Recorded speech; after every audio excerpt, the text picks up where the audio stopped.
విష్ణుమూర్తి వారికి 2 రకాల వరాలిస్తారు. రెండింటిలో ఏదో ఒకదాన్ని ఎన్నుకోమంటారు. 1.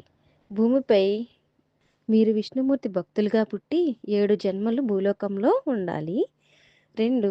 విష్ణుమూర్తికి శత్రువులుగా జన్మించి 3 జన్మలు భూలోకంలో గడిపితే శాప విమోచన కలిగి తిరిగి నా దగ్గరకు వస్తారని విష్ణుమూర్తి చెప్తారు.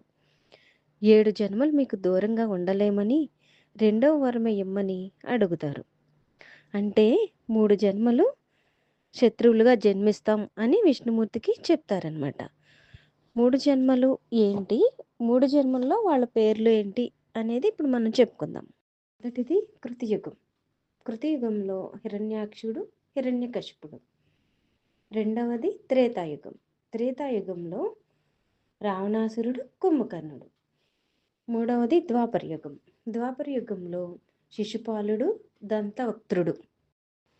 ప్రతి జన్మలో కూడా వారిద్దరూ విష్ణువు చేతిలోనే అంతమవుతారు.